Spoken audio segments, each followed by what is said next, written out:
This is KGW News at How do we sunrise. capitalize on social behaviors in a way that rescues a child that's in need or in crisis? This morning on Sunrise, the app that's saving lives by finding missing people. Ahead, the Hillsborough-based company leading the charge.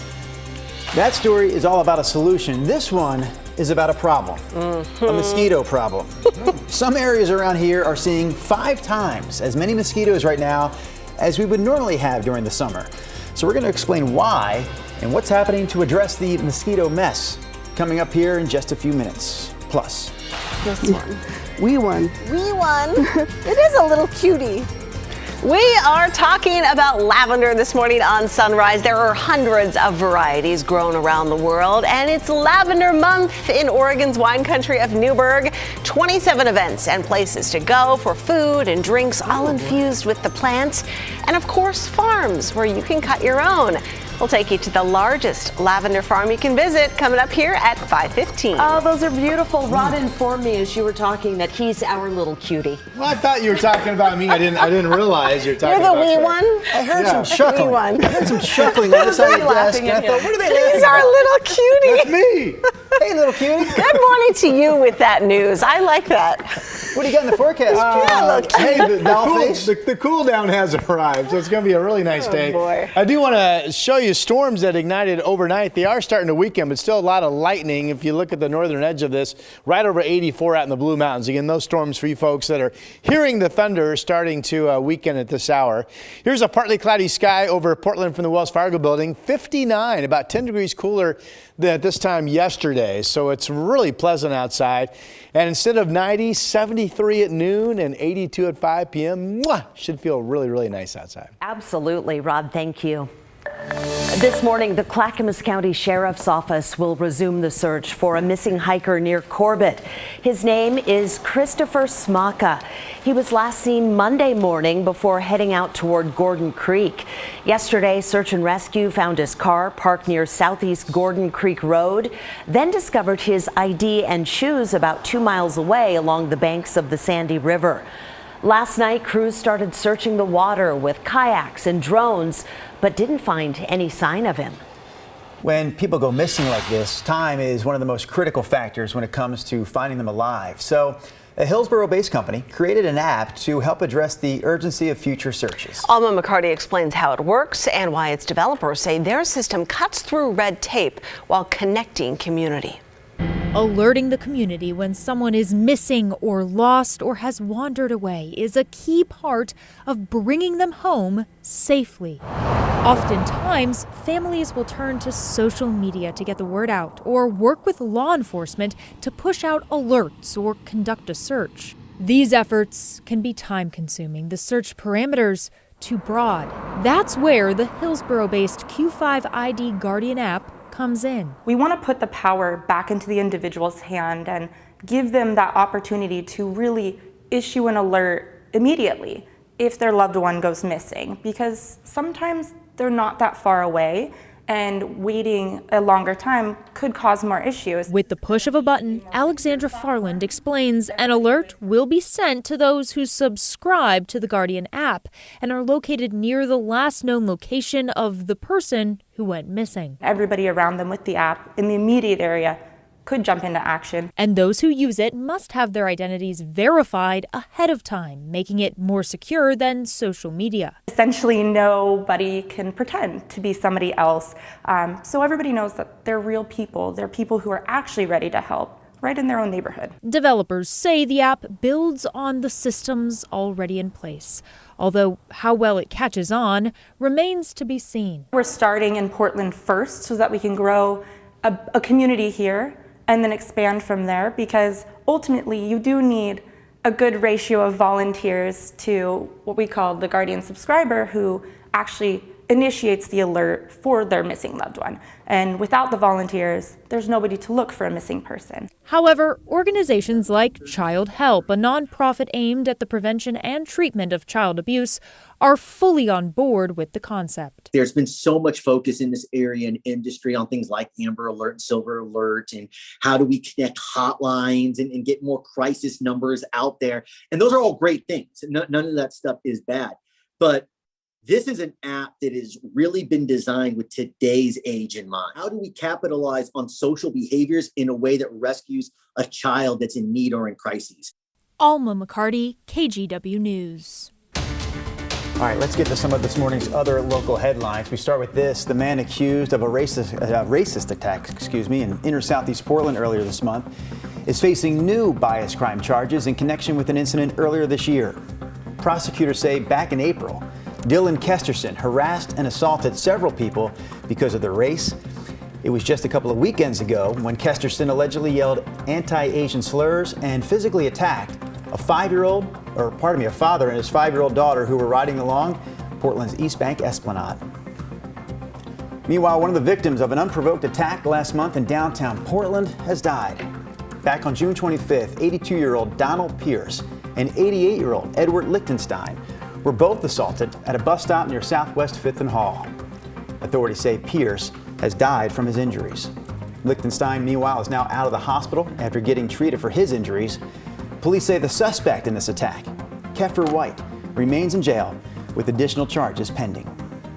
And finally here, the suspected drug trafficker charged in connection with the fentanyl death of a Portland high school student will also stay in jail until his trial takes place.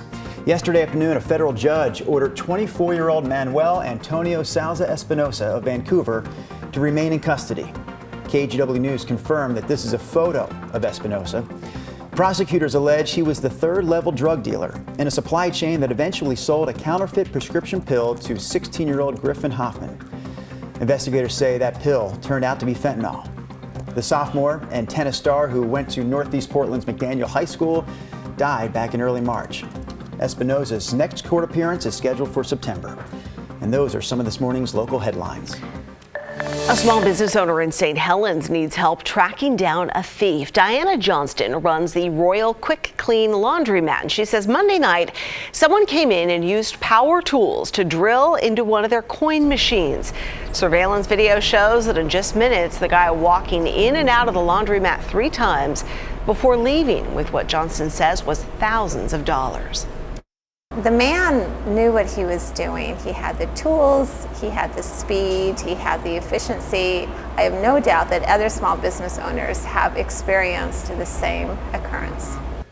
She runs the laundromat with her husband. They filed a police report and hope anyone who recognizes the suspect will call with information. Well, this is a big talker this morning. If you guys have spent any time outside lately, you may have noticed mosquitoes are really bad. Experts say there are 5 times more mosquitoes this summer than we normally see. They're called officially floodwater mosquitoes. They lay their eggs on dry land. Then when it floods, they hatch. Here's the thing. Those eggs can survive for up to 3 years. So the ones that didn't hatch last summer because of record heat and low river levels are hatching right now. Great. On top of that, all the rain that we've had this spring is the perfect environment for a whole new batch of eggs. So that's how we ended up here. We're seeing the highest numbers in my career that I have ever seen. And I've been doing this work since 2010. So when I say high numbers, I mean catching about 11,000 mosquitoes in a single trap. In a normal year, experts say there would be less than like 100 mosquitoes in that same trap. So a huge increase. Wow. Both Multnomah and Clark counties are using fogging trucks to spray.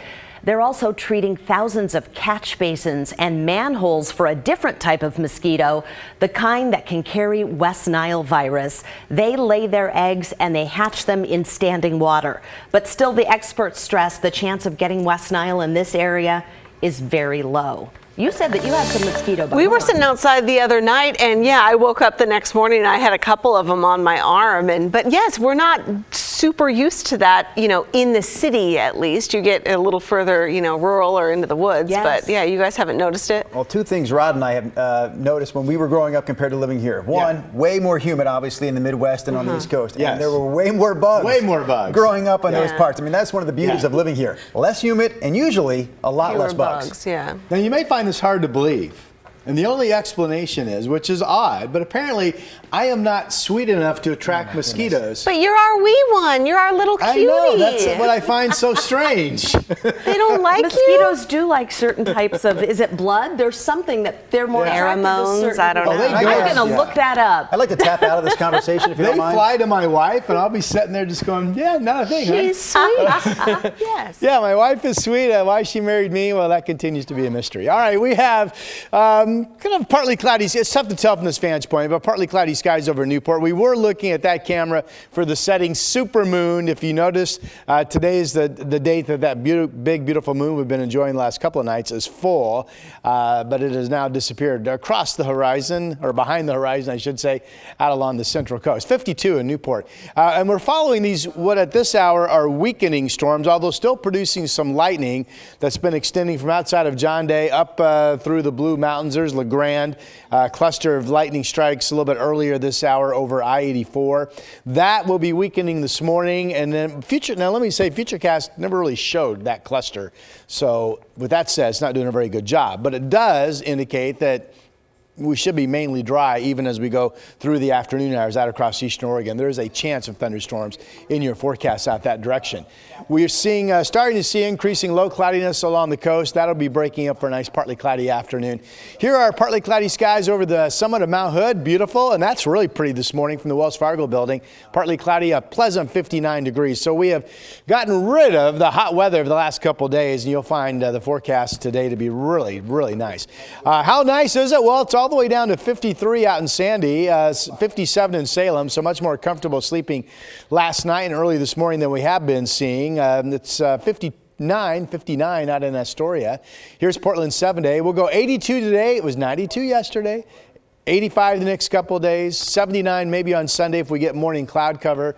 So it is a dry, pleasant, lovely 7-day forecast. That is the most perfect 7-day I've ever seen. Wow. Perfect weather. Yes. Most perfect. Rod, thank you so much.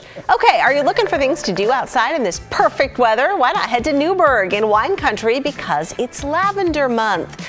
Fields of purple dot the hillsides, and most restaurants and wineries are doing something special with the beautiful scent. Details coming up. Also, we want to remind you that the KGW School Supply Drive begins next month, but right now is the time for you to help us out because we're looking for local businesses and organizations to collect supplies for us this year. You can sign up to do that at kgw.com/school. We'll send you an official collection kit. Last year, we sent more than 15,000 local students back to school with all the supplies they needed to start the school year off right. And this year, we want to help even more.